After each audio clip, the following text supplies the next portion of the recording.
So I went ahead and started the recording, guys. I appreciate you taking the time to join us today. Chris, I'm going to let you go ahead and just introduce yourself. And if you would, just share where you're from.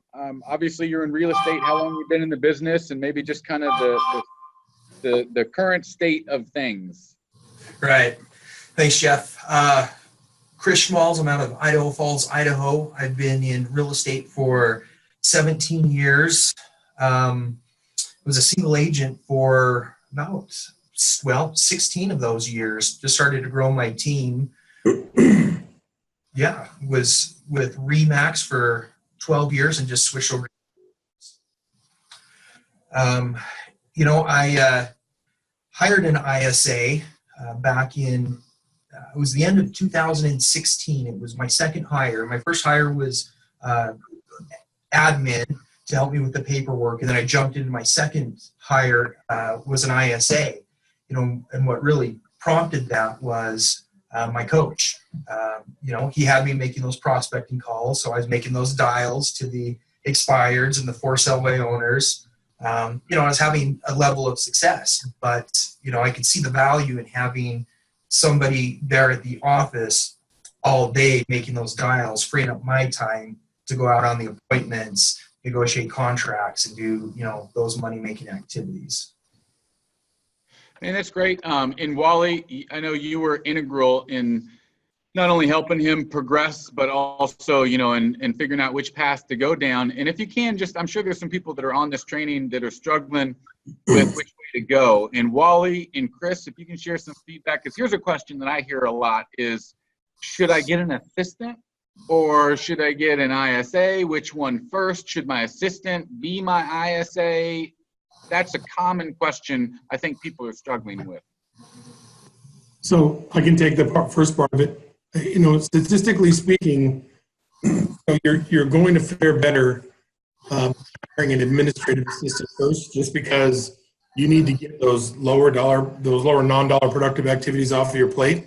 And also it allows you to get busier to be able to make enough money and put enough money away to hire an ISA next, if that makes sense. If when you do what you're supposed to do, the ISA is going to get you busier. And the last thing you'd be doing when you're getting really busy is processing transactions and putting listings on the listing service, if that makes sense. So, the way I break it down for people usually is once you're around 25 transactions, between 25, 30 transactions, you need a full-time administrative assistant. Chris came to us doing just a little over 30 transactions. And then once you somewhere around 4 to 5 transactions a month, and you've set aside the requisite amount of money to cover your ISA's salary for max of 120 days, you want to cover at least one full sales cycle, then you can hire an ISA. Because, you're going to need to spend some time with that ISA when they get hired to manage them, direct them, give them feedback on your appointments, do some training even. And if you had to process transactions and go out and do all the sales at the same time, it would be hard to do that. So we always recommend admin first, then an ISA, admin at about 25 transactions a year, ISA at about 50 transactions a year. And Chris, how does your experience, having been through it here in the not too distant past? What's your experience been? Well, there's going to be a few months as you're onboarding that ISA where they're going to be setting appointments, but they may not be the best quality appointments. So your conversion on those appointments is going to be low. It's typically going to be lower during that first, I would say, 2 to 3 months. And that's, as Wally was saying, getting that ISA feedback on, how the appointments went, how, motivated they were they actually ready to transact or sell. So, I guess in my experience, there was about a 2 to 3 month ramp up period before I started converting on those appointments. And then once my ISA got dialed in on scripting and, just setting the best appointments he could, that's when it really, started to pay off. It was after about month 3 or 4 with my ISA. Now, did you feel like you going into it were pretty prepared for that to be the case? I was. Wally did a good job on kind of setting my expectations there. And I did have the money set aside before I hired the ISA. I'm going to tell you, it was a big decision, right? To hire a full-time ISA. covering that salary for for planning on covering for the first 3 or 4 months. And then there's also the expense of bringing them on board and the training and sending them off to be trained. So it was a significant investment on my part and a leap of faith to hire an ISA. But I can tell you in my experience, it definitely paid off. I saw my business really increase after bringing on the ISA. There's no doubt about it. And we're going to talk a little bit about the impact that it's had in even a real world sense by looking at the numbers. But I'm curious. So at that time, it is an investment. In Wally and I, in talking to anybody, it's the first thing that we really want to disclose is that it's not something that we can just go out and buy today with a fixed cost. It does have a reoccurring investment that comes around every month when that individual needs to get paid, if it's 2 weeks or every month or whatever. And so you do need to have that in mind, and I think have some working capital set aside so that you can take that investment on. And I also know that there's a million other things that you're thinking about investing into that's supposed to be the next quick fix or supposed to generate more leads. And so at that time, Chris, when you're trying to decide, am I going to invest 10 grand, in a 90-day ramp-up period for an ISA, or am I going to go do this? What we're entertaining at the time that we're competing with that investment capital that would be devoted towards an ISA? Well, at that point, I had all my lead sources, a good amount of my lead sources for sellers dialed in. I have the lead sources for buyer leads dialed in. So it was never really an option of spending more money, throwing more money at leads. Really what I needed to do was do a better job at converting those leads. And I only have so many hours in the day. So, I could, set aside 2 hours to lead gen during the day, and then go out on appointments the rest of the day. But I just really saw the value in having somebody there at the office all day. Their sole job was to convert these leads. So I could have, so I could actually realize some income from all the lead sources. So, so I did have a. So Wally, your perspective. So Wally, your perspective, being there along the way, coaching him through, it sounds like the problem was he had his bases covered as far as a lead gen strategy, but just converting. And one thing we always talk about is the only one metric is, I'm repeating it all the time now, the only one metric is qualified conversations. The more qualified conversations that we can have, the more business that we're going to do. And it sounds like in Chris's case, it was just taking what he'd already been successful at generating and then figuring out more ways to have those qualified conversations and engage those leads. Mm-hmm. Plus, he was doing probably more buyer business than he wanted to do at the time as well. Absolutely.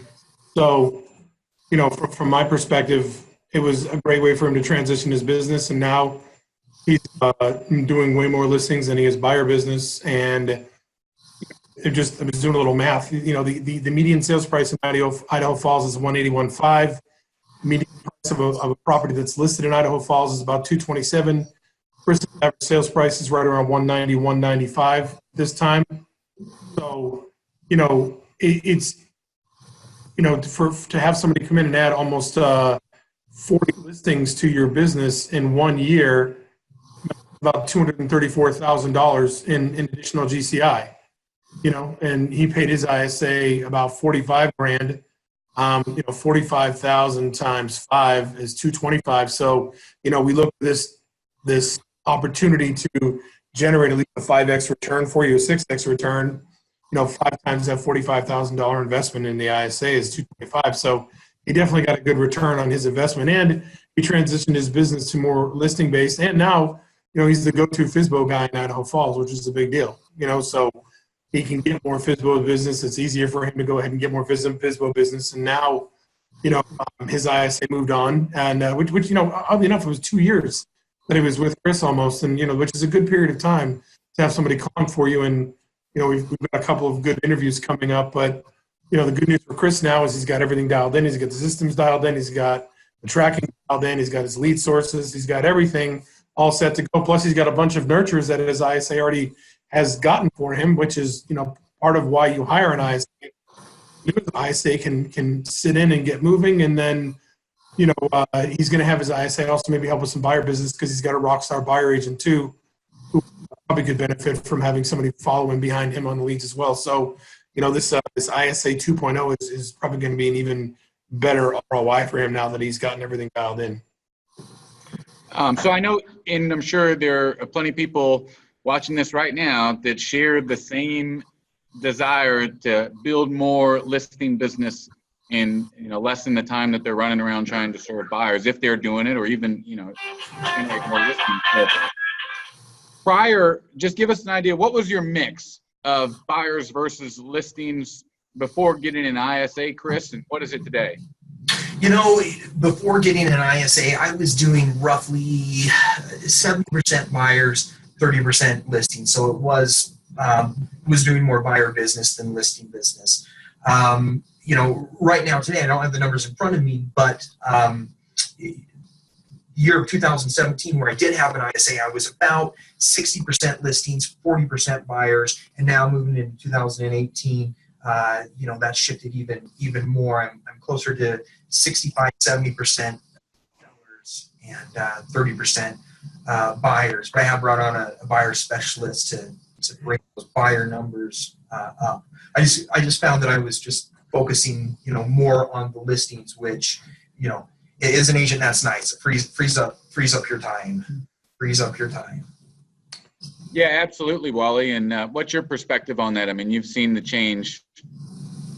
Yeah, I mean, he's got some pretty lofty goals, and he'd like to be out of production in the next. We talked about it in the next 18 to 24 months, and if you have a good ISA, who can get you, 40, 50 sales a year, even more. You got a couple of buyers agents. I mean, you're as close to getting out of production as you've ever been. And, we can find him a good listing partner as soon as his ISA gets up and running. And, we can train that person and he can slowly extract himself from his business. He's really got, a great foundation. He's not far away from having a team that's going to help him generate 150, 200 deals a year. He's got an amazing administrative assistant right now who's going to become his operations manager, Laura. They just hired a transaction coordinator. He's got an ISA that just left. He's got a new one coming in. He's got a great buyer's agent. We're going to try and find one more, the impact for this year has actually been pretty good for him because he's been out of the office taking care of some personal issues, went on vacation. I mean, he goes and hunts elk and he, rides four-wheelers and motorcycles and, jumps out of airplanes and basically does. I'm just kidding. He's a total adrenaline junkie. So he does get a decent amount of, free time, and he's had some other things he's been taking care of this year, and he's been able to leave and come back and have his ISA continue to set appointments for him to put him in position to keep rolling. And what's even better, if you think about this, is important? Inventory is down just about everywhere in the country right now. Freddie Mac basically said that this year, including new construction, only another 250,000 homes are going to be sold across the country, period, than last year. So not a huge amount more inventory. The inventory is down. Prices are still increasing. There's more real estate agents entering just about every real estate market in the country. Chris has been out of the office probably. You've probably been out at least a month so far this year in the first 6 months of the year, right? I have, yeah, a month out of the office. Yeah, and he's still on pace to hit his goal this year. And part of that obviously is having a good buyer's agent, and a good admin, but also having an ISA that can go out and find opportunities for you and continue to hunt down opportunities while you're doing what you need to do. So it's a good thing for him, and we're hungry to find somebody else now. Well, getting time back in your calendar, that's awesome. And just no BS, Chris. I mean, real world stuff. Do you have more time to do other stuff now? Absolutely. Yeah, absolutely you do. Before I got the ISA, it's not a magic pill, right? You need to be able to get on the phone and create those opportunities for yourself, whether it's buyers or sellers. You need to do that lead gen. And one of the things I did when I brought my ISA on was I sat down and made calls with him. I think you need to show them that you're willing to make those calls too. I mean, if it's an agent that's looking at this as like a magic pill, it's maybe not necessarily that. You still need to know the fundamentals. You still need to have those basics down. But the ISA will undoubtedly free up your time. There's no doubt about it. Like Wally said, I was out of the office for about a month, but those listing opportunities and buyer opportunities, kept coming in, and I had my buyer specialist, actually going on listing appointments, taking listings for me, and writing contracts while I was out of the office. So it is a fundamental part, in my opinion. That's building a good team. Man, I think it's awesome. Like doing it, while we've talked about, you've heard us talk about it today and many times before, and that is, one of our principal training philosophies is I do it, they do it, and then we do it together. And that we do it together is like the screw that holds the other two pieces together. I mean, glue ain't going to help, but you got to screw it in there. Telling somebody what to do isn't going to do it. I've spent many, many, many years training salespeople, and there's no better way not only to determine where their skill set is at, and no better way to transfer in a real adaptable way what you want them to, and no better way to get loyalty than by sitting down and making some calls with somebody, because you don't want to be the person, Chris, and you've either been that person at some time, or you've probably been the person who you don't want to be, and that is always telling people to do this, and then what happens is you go back to their desk and they go, I ain't seen Chris make a call in a year. I don't know what he's talking about. That ain't even how it goes. Yeah. So when you sit down and make calls with, and even if it's not an ISM, shoot, anybody. We talk to agents all day long that get their whole team together. Buyers agents come in on a Wednesday, and they all just sit down and make those calls. So doing it together is awesome. Now, we talked about the numbers, and it's had a huge impact, and it's given you some time back in your calendar. But what I want to do here is just switch over to a screen share, and we'll take a look at these numbers deeper. But just give me a sense of these numbers that we're looking at here as soon as I expand my screen, Chris, and just walk me through them. Just in a day in the life. I mean, you generated these numbers, so give us a sense of what we're kind of looking at here from 2015 and what changed, because there's obviously a huge difference from 15 to 17. Right. Well, 2015 was was the last year that I was a single agent. It was before I started coaching, so that was really my average production, throughout my career, and then. January of 2016 is actually when I started coaching with NAEA, and you can see the numbers. I went up to 76 deals in 2016. I brought on my admin July of 2016, and I brought on my ISA was right around September, the end of 2016.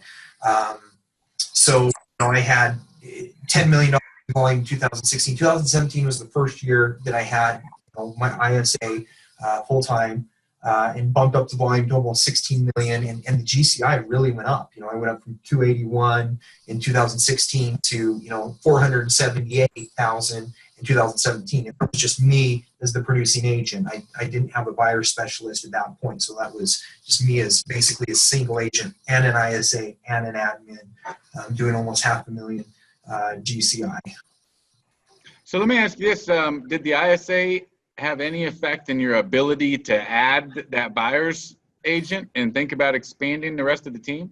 Oh, absolutely. Yeah, there's no doubt about it. I mean, like Wally was saying, when you focus more of your business on that listing side, it frees up your time to have a better lifestyle. And, and I really found at that point, I preferred to work with sellers versus buyers. There's no doubt about it. So, I mean, just looking, so now I'm going to be excited to see this year's deals, because just looking at it there, I know 2017 you absorbed the full impact of having an ISA for the full year, but right, you're looking at 20% increase or so almost in the number of transactions.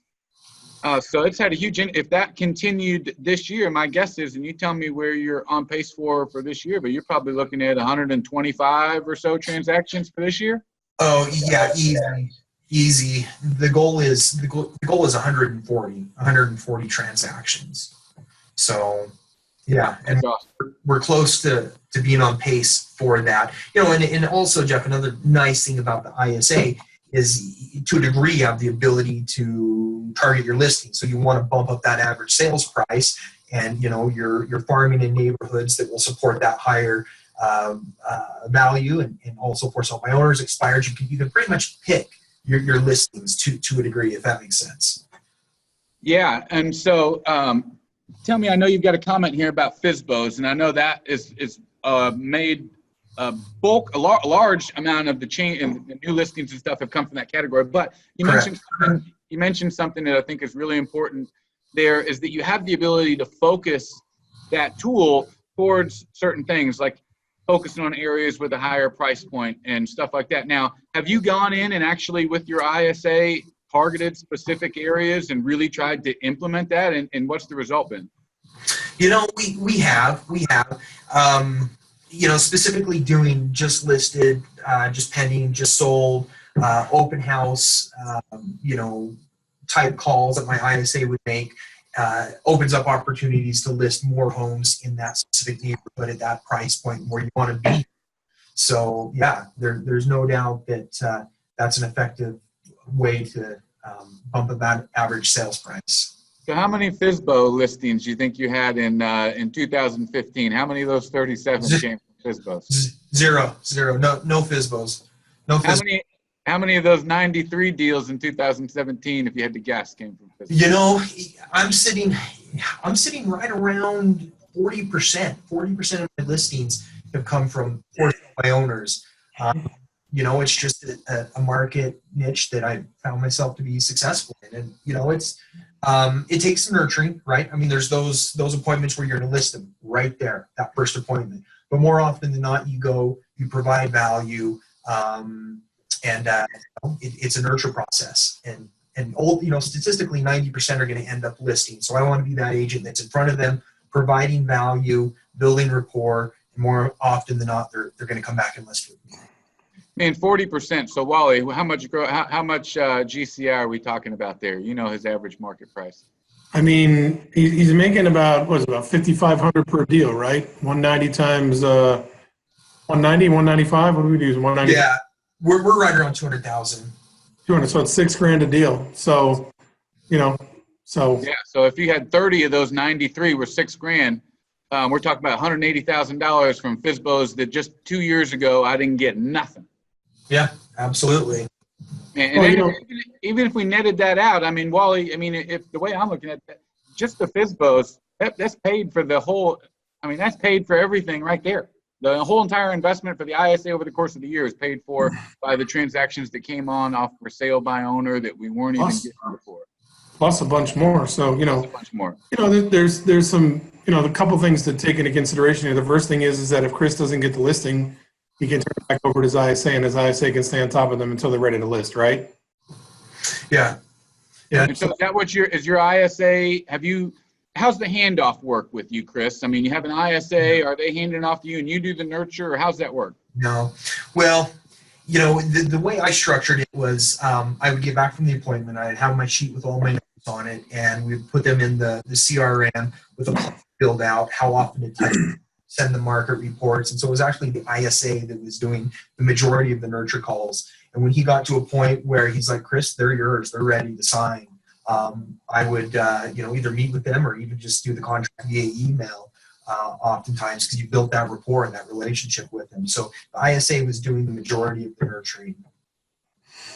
Great. Yeah, that's definitely what we recommend. Is it is a combination of the inside sales agent and the outside sales agent, but it's a combination, and it doesn't stop on either side. And I'll tell you, one of the things that we implemented in our ISA call center was doing the post-appointment interview, and we would actually have our ISA with the script and a planned out agenda and a series of questions. They would call back within 24 hours of an agent having gone on the appointment and started off with, I just wanted to reach out to you and see how everything went with Chris and make sure he's keeping up with our standards.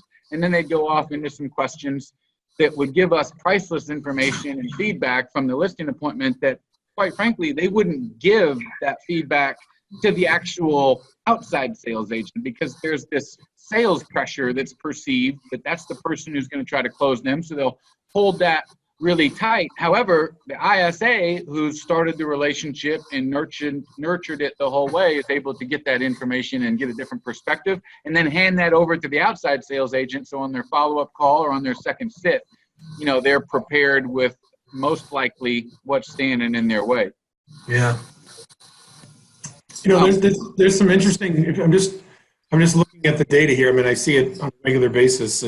I'm looking at the data here. It's as ISA helped him at the end of 2016, and really had somewhat of an impact. But the real impact was his first full year in 2017. He increased 39 transactions between 2015 and 2016, and brought in about 5.6 million in volume more, and about 130 in GCI. Between 16 and 17, he picked up another 37 transactions, picked up another 5.5 in volume, but his GCI went up 190,000, almost 200,000, right? So, interestingly enough, the jump from the number of deals is fairly similar, but it was far more considerable. Some of that has to do with the fact that the market went up, but it also has to do with the fact that, because you're not doing just buyer business, and because when you do a lot of buyer business, you're kind of beholden to whatever the price range is for whatever you're doing, right? So somebody comes across your lead, you call them. If it's a $100,000 deal, you take it. If it's a $150,000 deal, you take it. But with listings, you can control the sales price a little bit better, and you have the opportunity to be a lot more strategic. And historically, when you do more listing business, your average price is higher anyway. So, having that opportunity to have the ISA had a profound impact between 16 and the end of 17. The other thing here is you said there was also a decent amount that would cancel, about 15 to 20%. Kill rate, or the MET rate on average across the country, is somewhere between 65 and 68%. So, excuse me, if you're only getting cancels of 15 to 20%, then you're far ahead of the game. You know what I mean? So I think I think that part of that is testing that you had an ISA who called, built relationships with people, and they were open to meeting with you a little bit more regularly because you had a relationship with them either through your ISA or whatnot before that. Yeah, and I know that we would have the ISA, call 24 hours or the day of and verify the appointment, and do that for the agent as well. Chris, does your ISA call and verify all your appointments? I did have him calling and verifying, and then I got to a point where I actually would prefer to do it myself. At that point, I could just get a better feel of, what type of personality they have, dial in a little bit more on their motivation level and things like that. So I did it both ways. Absolutely. I think, you have the right agenda. If you're going to make the confirmation call, right, then use it as a way to, as you said, get a little better insight, find out what questions might exist before showing up. Is there anything in particular that I need to be prepared to answer for you? Things like that are priceless information if I can get it before I get there. So that's awesome. Now, obviously, this has all had a huge positive impact on your business, and I'm sure it's going to continue, but let's go back for a minute. And at one point you were trying to find this candidate, and so how did that go? Because there's people that, well, I want an ISA. The only problem is I'm running an ad and I get nothing but idiots in the door, and I hired a couple and they quit the first week. And so what were some of the struggles that you ran into just trying to find the right candidate? And you had one that stuck with you for 2 years, right? Right. Wally's been a huge help in hiring the ISA. So, what we found is really you want somebody with sales experience, and specifically phone sales experience, and somebody that's okay, being on the phone 6 hours a day. So I think that background in sales, and specifically phone sales, is huge. Also, we have them take a DISC profile.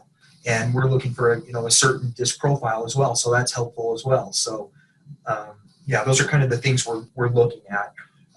And I did get a great ISA, right out of the gate. We're in the hiring process right now. So that's what we're looking for. So, Wally, do you remember how many candidates you had to interview before finding the one that you guys ultimately decided on? Wasn't many. It was one of the first few people we interviewed, you know? And How many? what, 3 or 4? 3 or 4? Yeah, we had about 40 to 50 applicants. So there were a good number of applicants, but we're looking for that kind of, the criteria of the phone sales experience. So that did narrow it down, but I do believe we interviewed 3. I think we interviewed 3. Yeah, so you guys, I mean, I think to keep, like, rather than to try to interview everybody, you guys made your job a lot easier by filtering out 90% of the applicants and only interviewing those small few that met the criteria that you knew going into that you were looking for. I think a lot of people don't really know what they're looking for, and we've talked a little bit about that and went over that in this training today, but sometimes people just don't know what to look for, so they end up interviewing everybody. And boy, if you'd have interviewed 10 of those 40 that you didn't, you probably would have said, screw this, Wally, what's going on here, right? What are your thoughts, Wally? I mean, you interviewed more ISAs than anybody I know. I think it's like everything else. You got to kiss enough frogs to get a prince, right? The good news is that, with the process that we use, we can make the quality of the frogs a lot better to begin with. And, because we're looking for very clear, specific qualities, qualifications, and skills in people, we don't waste our time interviewing somebody who doesn't meet the criteria for what the job entails, if that makes sense.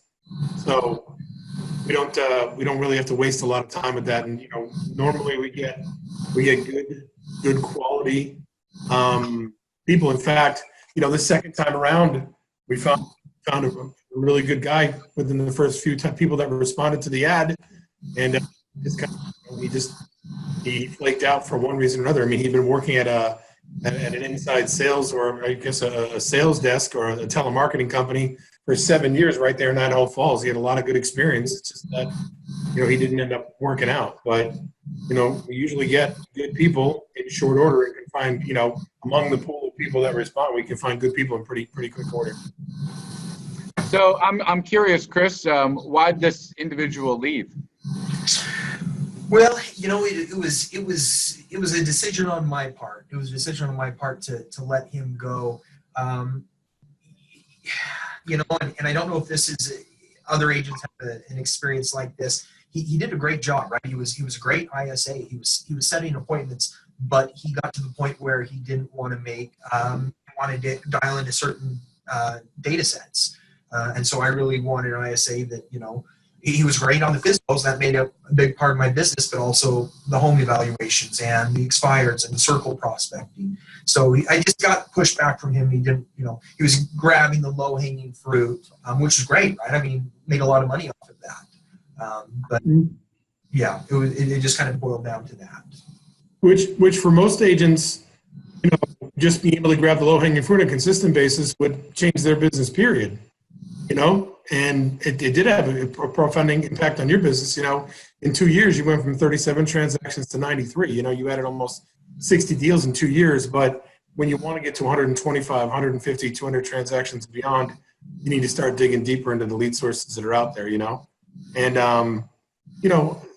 this is the type of job where if you can do 3 years out of somebody, you've done a really good job, I mean, it's one of those things where, there are some people that we've worked with before that have stayed longer, and there are people that love being on the phone and would want to be on the phone forever. But if you can get 2 to 3 years out of a good ISA and then help them transition into something else and have them help you train your next ISA, then that was great.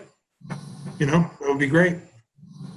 Yeah, I agree. I mean, in any kind of, there's just turnover, right? I mean, no different than agents. I mean, there's going to be some turnover, but when you know what to look for, there's always candidates out there. They may not. And Wally, I know you have. I've found some of the best salespeople that I've hired, honestly, outside of the traditional methods. Just like the guy who serves me steak at a restaurant all the time, or the person at the car wash who's really enthusiastic and always in a great mood and upsells me on the package. Hey man, what are you doing? You ever thought about getting into sales and stuff? And I've seen people go off the street into a nice air conditioning office and make a good amount of money from that 100-year-old tool sitting on everybody's desk, right? So, and Chris, I appreciate you taking the time to share your story with us. today it sounds like it's a good thing. You'd do it again. It's been a positive thing overall from your perspective. Oh, absolutely. Yeah, there's no doubt in my mind. It's changed my business significantly. So don't regret it one bit. And I think look at all the top teams, at least specifically in my marketplace, and there's one thing that they do have in common, and it's a good ISA. And well, I appreciate it, and we're fast on our way, I'm sure, to finding you your next rock star. And Wally, just in finishing up with Chris, if there are any comments that you kind of want to leave people to think about here. I mean, it's if you're willing to do what you're supposed to do in the right order, you can get good results, and the results are going to come a lot faster than you think they would. They're not going to be immediate. I mean, you have to be willing to wait the 90 to 120 days for your ISA to get fully acclimated to the job and learn all their scripts and dialogues. Our experience here and what we've done with the people we've worked with is that most good ISAs will pay for themselves within 90 days. By the fourth month, they're producing a good number of listing appointments and building nurtures, and over the period of 12 months, they will, as you can see with Chris's business, have a profound impact on your business. And the good news is the ones for some reason that don't represent themselves properly, or tell us something that might not be true, or interview really well but don't show up in real life. We'll know within 30 days, and we can get rid of them and get somebody else. So it's not like you're going to get stuck having to pay somebody month after month after month. You can usually tell after 30 days if they're going to make it or not. Yeah, absolutely. I agree. So, Chris, we're going to let you go. I really appreciate you showing up for this interview again and sharing some of the information, and we'll get back to our training with everybody here. And Chris, I appreciate your time, and we'll talk to you soon. All right. Thank you. Thanks, Chris. Yep, you bet.